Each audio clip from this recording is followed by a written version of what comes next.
God was nowhere, he said to himself, but life was everywhere, and death was everywhere, and the living and the dead were joined. Only one thing was certain. One by one, the imaginary Fergusons would die, just as Artie Fetterman had died, but only after he had learned to love them as if they were real. Only after the thought of seeing them die had become unbearable to him. And then he would be alone with himself again, the last man standing. Hence the title of the book, 4321.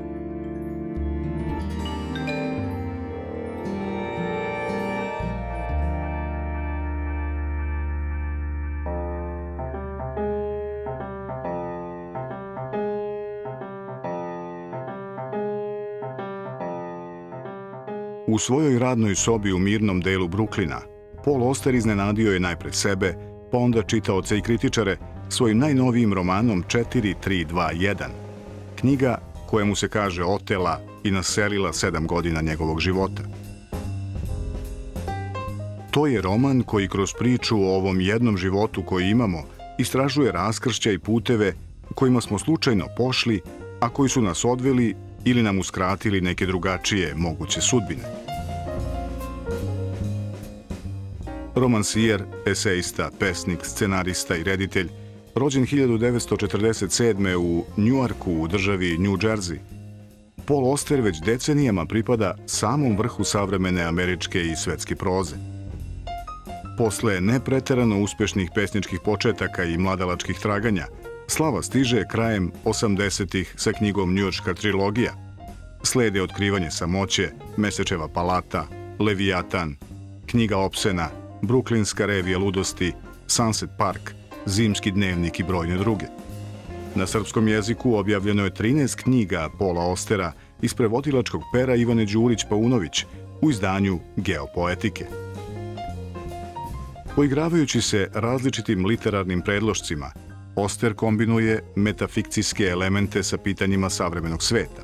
Bavi se preispitivanjem pojma identiteta, slikama urbanih okruženja prelomljenih kroz bizarne prostore ljudskog bitisanja, promišljanjem američke istorije, kapitalizma, prirode pisanja, uloge pisca u društvu. In fact, the first time we met was in 2012. And at that moment, you had published your memoir, The Winter Journal. And so you were about age of 65. And as you wrote, you were stepping into the winter of your life at that moment. So how are you now? It just seems strange to get to be this old. But I still feel relatively good. I still feel that I have a lot to learn. I keep trying to get better. And I hope I can just keep going as long as I can. And I can't imagine a life without writing. In some way, I still feel very young, and I still feel that I'm just starting out. Since 2012, some great things happened in your life. Yes? What? Okay. What happened? I'm talking about your new novel, I mean your latest novel, yes. 4321. Yeah. Funny thing about this is I began it, I guess, the very next year, 2013. That was the year I turned 66. Now, the funny thing about, for me, turning 66 was that was the age my father was when he died. My father, as you probably know, because I've written about it, was a perfectly healthy person. And he never was sick, he never drank, he never smoked. He played tennis every day. And I thought he would live to 90 or 95. And then suddenly, boom, he died. And it was a great shock to me. So, to get to the age my father was when he died was a very strange thing. And I've thought of it as a kind of passage from one stage of your life into another, passing through an invisible curtain. And afterwards, as I've said, I was in a land of strangeness, a place where almost I shouldn't have been. I mean, how can a son be older than his father? It doesn't seem right. So I started this book. I knew it would be very long and big and take a long time. And my original estimate was that it would take maybe 7 years to write it. And it took you 3 years to write it? 3.5, maybe. Yeah, 3.5. Because I worked all the time. I never stopped. Because I was afraid, superstitiously afraid, that I was going to die before I finished. And I couldn't think of anything worse than to start on a big novel and have to stop midway because you're dead. So I worked with extra fury. I just, every day I worked, and I worked longer hours, and I pushed myself harder than I think I've ever pushed myself. And I've always worked hard, but this was almost maniacal. Yes, but it is a very, very big book. Yeah. Very complex, and it weighs 1 kilogram and 200 grams. Well, even in that rather small format, the Serbian format is not as big as some other editions. And it has almost 1,000 pages. Yeah, yeah. Well, I would sign the book to people, the hardcover book. I'd just say, please don't drop this on your foot. You write the story about the formative years of your hero, Archie Ferguson. So you retell 4 versions of his possible lives. They are both similar and different to those stories. Mm-hmm. So how did you come up with the idea for that kind of structure? I don't know. I was sitting in the other room one morning. I remember it was a Saturday morning. I was drinking my morning tea and just reading the newspaper. And it suddenly occurred to me how interesting it would be to write a book in which you have variations on the same life. And I wasn't sure exactly what this would entail. I didn't know, for example, how many variations. At first I thought 9. And then I realized quickly, no, that's too many. It would get too confusing. And I eventually hit on the number 4. Why 4? Why 4? Well, because it seemed to me 3 would have been too few and 5 would have been too many. Now... So you have 4 heroes? I had 4 heroes, and then... In fact, the same hero? Yes. Born from the same parents, so yes. Same DNA, exactly. But different destinies. I think I've been building up to this kind of book all my life without realizing it. It was a way of thinking that came very naturally to me. This idea of parallel realities, the what-ifs of the world. Well, if I had turned right or turned left. And I think, you know, different things would have happened. And I think some of my previous books address this problem or this question, but in different ways. This time, and also I should say, this is the first time I ever wrote a book in which the form came before the content. Usually Did you have a plan? Did you have the form of the paper, an elaborate plan? I never write out things in any great detail. I knew almost immediately after I came up with the form that it would be about a boy. And at first I thought I would take him from birth to middle age, even old age, maybe even death. But the more I got into it, the more I understood what I was doing or trying to do, the more I understood that it was really a book about youth, about development. And then I understood at a certain point that I was going to concentrate on the first 20 years of this person's life, more or less. Why? Because that's the most interesting time of a person's life, is the time of more things changing, more rapidly than any other time. So I was just very immersed in this whole idea of early development and how we evolve into the people we become. At what moment of our lives we become who we really are? Well, I mean, people debate this. It's not clear. So when we become who we are, I don't exactly know. But I would think starting in the early 20s, you have a pretty good idea. Some people have bad decade. They go through their 20s with lots of misery and mistakes and then pull themselves together later. And other people fall apart later. It's impossible to know. The boys would begin to diverge as the book moved forward, crawling or walking or galloping their way through childhood, adolescence, and early manhood as more and more distinct characters, each one on his own separate path, and yet all of them still the same person. 3 imaginary versions of himself, and then himself thrown in as number 4 for good measure, the author of the book. But the details of the book were still unknown to him at that point. How did you make up each one of the characters? Well, I thought hard and long about this, that if they're endowed with the same body, that means they have certain innate abilities, all of them. So they all are writers. They are all very, very fond of writing. They all gravitate towards that eventually, but in different ways. I mean, one of them is writing journalism and poems and translations of poems. The other one is, well, the little boy, the number 2, starts his own newspaper when he's young. You know, the third one is crazy for films and writes about films. And then the fourth one is the only one who wants to write fiction and become a novelist. So similar, but different. You say that we all have multiple identities. You can't say one thing about any person. Everyone is a bag of contradictions.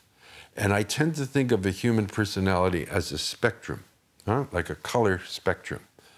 And we have different extremes of, say, let's see, tenderness and generosity at one end, and then, say, violence and anger at the other end, just to say, and then everything in between. Now, most people who are so-called normal, healthy, thriving human beings tend to live somewhere in the middle of these possibilities. Some people are steadier, some people are more unstable. Sometimes we can be patient and listen and try to understand what the person's saying to you, and then other times you can be closed off and not at all open to that and have your own definite opinions, and you can behave rudely to the same person. Even people you love, you know, you can treat badly. But I'm not saying anything new. Everyone knows this, but it's just that it's not that we have multiple personalities. It's just that every personality is complex and made up of many, many different elements. Ferguson had been following Kennedy for more than 2.5 years by then, beginning with the announcement of his candidacy for the Democratic nomination on January 3rd, 1960, precisely 2 months before Ferguson's 13th birthday, and 3 days after the start of the new decade, which for some reason Ferguson had been looking forward to as a sign of ecstatic renewal. The whole of his conscious life having been spent in the 50s with an old man as president, the heart attack-prone, golf-playing ex-general. And Kennedy struck him as something new and altogether remarkable. A vigorous young man out to change the world, the unjust world of racial oppression, the idiotic world of the Cold War, the perilous world of the nuclear arms race, the complacent world of mindless American materialism. And with no other candidate addressing those problems to his satisfaction, Ferguson decided Kennedy was the man of the future. In 4, 3, 2, 1, there is a lot of history and political events, much more than in your other novels. Yes, yeah. Ferguson 1, who is a teenager, he's fascinated by John Kennedy. Everybody thought it was a golden era full of promises. But then you have the scene with voting machines. Mm-hmm. It's something that had really happened. It was a very close election between Kennedy and Nixon in 1960. I myself was just 13 years old.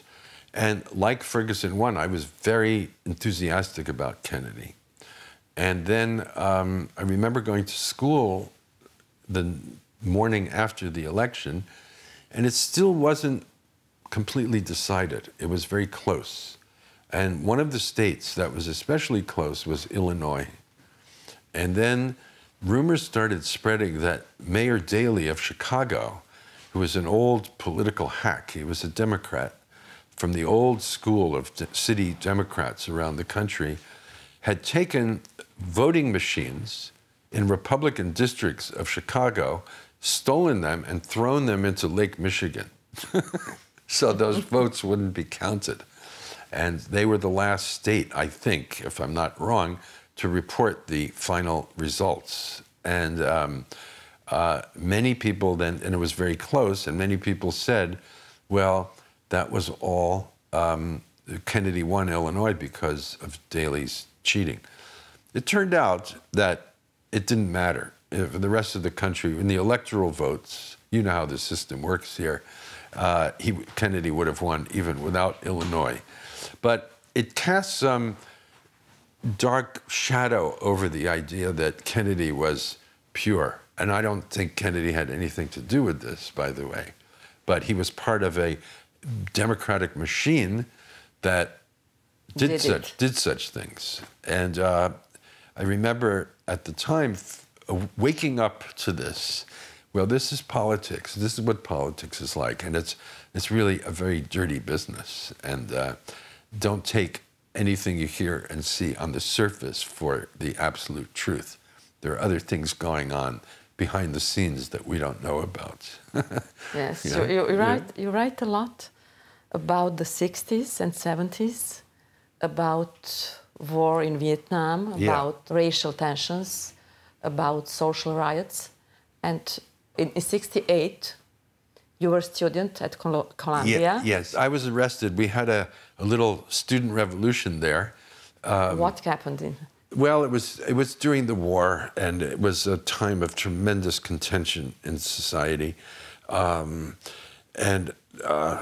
country was split, as it seems to be today, just split down the middle between the pro-war, anti-war people, and the war was dragging on, and it became more and more clear, you know, to more and more people that the war had been a terrible mistake. And yet the war kept going and going and going, and more people were being killed and killed and killed. And students who were all, especially the male students particularly, we were all just liable to be drafted into the army and to fight in a war we didn't believe in and were morally and politically opposed to. And it created a tremendous fury in the country. Well, at Columbia, there were certain local issues that exploded into a strike, an occupation of buildings by students, a police action. And what did you do exactly? I was one of the occupiers of the building. And so I got arrested on the night of the big arrest. 700 and something people were arrested that night, and I was one of them.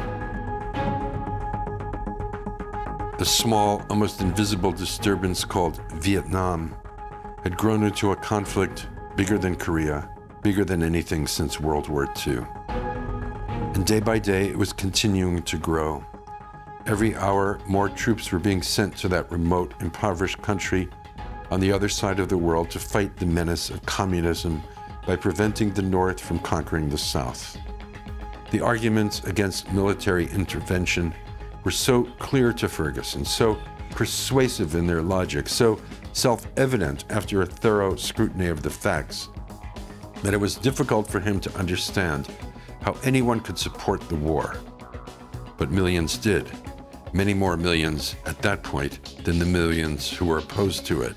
And in the eyes of the pro and anti-anti forces, anyone who objected to the policies of his government was an agent of the enemy, an American who had given up the right to call himself an American.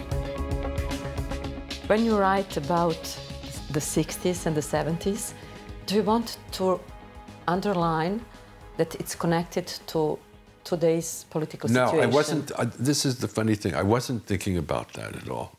But you started thinking. Well, after. because I'll tell you, this is what happened to me, and it's terrible.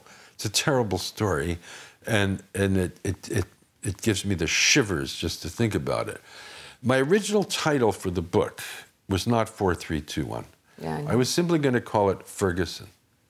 That was my idea. Simple, straight, nothing, just Ferguson.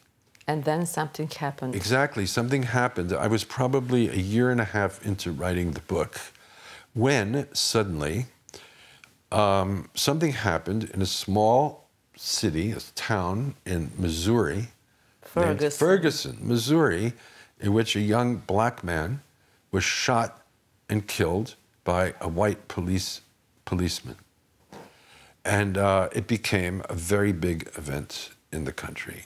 So I realized I couldn't use the name Ferguson for the title because everyone who saw the book would think I was writing about what happened there.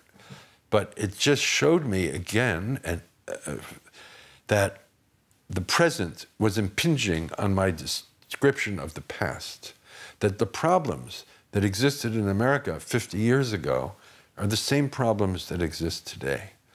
And the country is just as divided today, if not more, than it was back 50 years ago. But what happened, in fact? I mean, I've thought about this long and hard, is because America is a built-in contradiction. This is the problem with our country.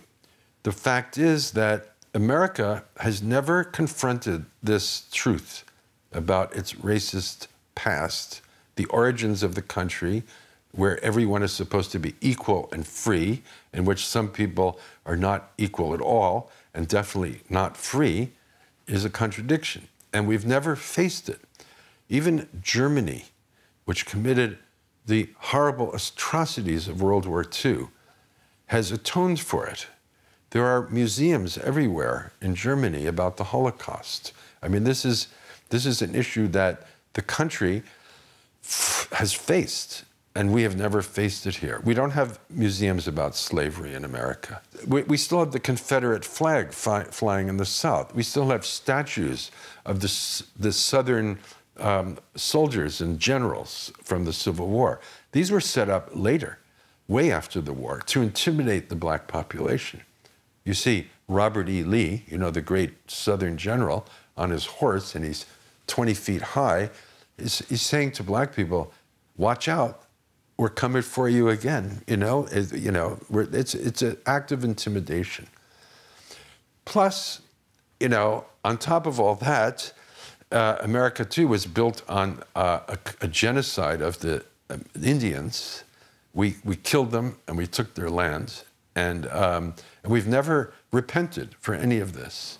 And until we face the deep underlying causes of this friction, which are real, and we caused it, we're not going to get better. We're going to be unwell and damaged. And what we are seeing today is the result of all of this past. So what do we see today? What happened with the American dream? Well, what happened to the American dream was that, and it goes back to the 60s again. Let's start the story there, all right?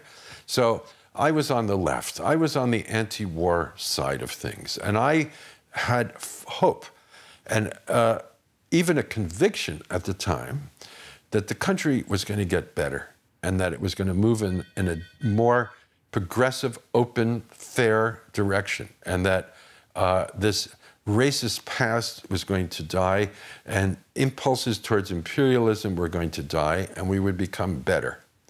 Well, we lost. We lost. We who thought we had the future on our side didn't. And all during this time, a right-wing movement was going on also. It became clear that, the right wing was beating the left wing, and they were winning all the time, and that the power of the right was much greater than the power of the left. Now, and it reached some kind of peak, I thought, in Reagan, and then the awful George W. Bush, and then finally we got Obama. Obama seemed to be the miracle that had transformed the country into something that one could feel very proud of again, and maybe we had a future. And what I didn't realize at the time was that probably 1/3 of the country, I mean, really, at least 1/3 of the country was horrified and disgusted and absolutely against the idea that a black man should be president, that a black man should be, think of the symbolism, in the White House. And they were so offended by this and so hostile that almost immediately yet another right-wing movement started called the Tea Party. And within 2 years, the Tea Party and the far right won Congress. And they've been controlling it ever since. And this business with Trump, he's just, you know, the last little cherry on top of the cake. But it's been building and building and building. And this right-wing Republican philosophy, they hate Trump, but they're using him because he's so, you know, malleable, and he's doing exactly what they want him to do. And he's using them, and it's like a devil's bargain that they've made. And they're destroying the country now. I mean, they're taking it apart. But don't you think that's a global phenomenon? Yes. It's happening everywhere, but I'm giving you the American story. And then, of course, Trump himself is, you know, very much part of this group of autocratic leaders around the world. Opposite of politics and history, yes. There is love. There is love. In 4, 3, 2, 1, yes. There is always love. Yes. And sex, too. Lots of sex. Yes. And sexual desire, which yes. makes the world go round, no? Yes. What he saw that afternoon was the person who became the next one, the successor to the crown of his desires. A girl who is neither normal nor not normal, but burning, unafraid, aware of the exceptional self she had been born with. And some weeks after their first encounter, as summer dissolved into autumn and the world around them suddenly turned dark, she became the first one as well, meaning that naked Amy Schneiderman and naked Archie Ferguson were no longer jumping on the bed, but lying in the bed, rolling around under the covers. And for years after that, she would continue to bring him the greatest joys and the greatest torments of his young life, to be the indispensable other who dwelled inside his skin. There is young Ferguson, there is young Amy, and your hero, he thinks that's the greatest love ever seen. So it seems to me that you believe in love. I do. I think everybody does, finally. Even no matter how often we're disappointed in love, we still seem to think that there's hope. Amy, now there's an interesting question. Amy. Without Amy, the book wouldn't be the book. I mean, she's the female counterpart to Ferguson. Yes. And she's really important. And the fact is, people have asked me this. She's not based on anyone I ever knew. I mean, I just completely made her up. This is not an autobiographical book, just to. But it's of course based, it's not, but you have stolen. You have stolen. But I've stolen lots from my own life. I've stolen my time. I've stolen my places. And many of the things that I experienced, I write about. Amy is a very special person, so let's talk about her. All right, let's talk about Amy. You know, they're what, 16 or so when they meet, and their hormones are raging. I mean, they're attracted to each other, and you know, they have this wild kiss on the bench the first day they meet. when they wander off from the family party and take a walk around the neighborhood, and they sit in a park, on a bench in the park, and just start spontaneously kissing. Well, these are things teenagers do, and I know from experience, and I'm sure nearly everyone else does too. And there is a lot of sexuality. Yes, yes. What part of our identity is about sexuality? I would say about all of it. I think sexuality is one of the primary driving forces of human life. After all, without it, we wouldn't procreate, we wouldn't make babies, the world wouldn't go on. I mean, it's interesting to think, every time you see a human being walking down the street, that person is the result of two people making love, right? Under either happy or unhappy circumstances. There's a whole range of possibilities. But it's interesting to think about it. Everyone comes out of a fuck. And that's fascinating, right? Because I've never heard anyone say that. But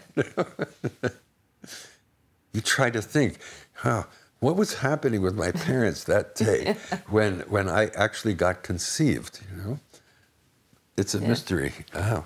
And there are both Ferguson and the other people in the novel, they are bisexual, homosexual, lesbian. Yes. So they're very free. They're free to choose their sexuality. Well, is that because of 60s? No, it's just because this is human nature. I mean, lots of people float. The idea that, if you have that spectrum of different identity in psychological term, what is our spectrum of those sexual identities? Listen, I think to some degree, everyone's bisexual. It's just that, convention and society and preference, throws most people in one direction or another. I mean, who can predict human desire and what happens when two people connect? And far be it from me to judge anybody, for what their desires are. So I just try to include all this in the book because I find it very interesting. What's the point of all this, Archie? I'm saying you'll never know if you made the wrong choice or not. You would need to have all the facts before you knew, and the only way to get all the facts is to be in two places at the same time, which is impossible. And that's why people believe in God.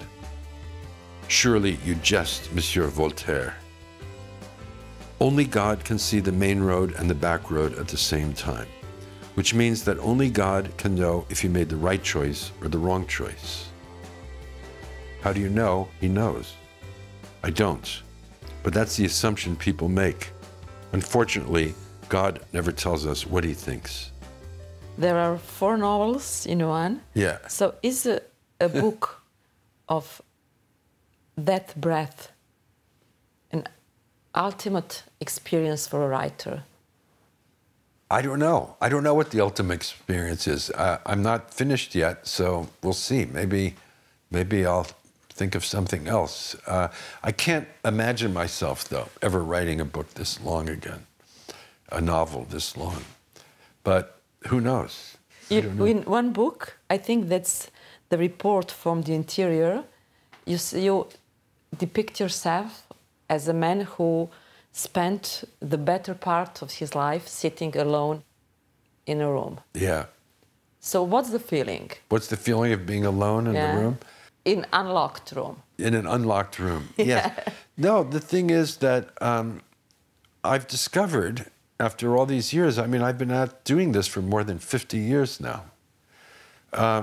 What happens is, I'm in the room, but I disappear. And I'm actually I'm in the page I'm writing, another rectangle. And that's the reality. And time goes by very quickly. I get into my workroom early, and I work for hours. and it seems as if 10 minutes have gone by, and I realize, oh, it's late afternoon, I have to stop. No wonder I'm feeling tired.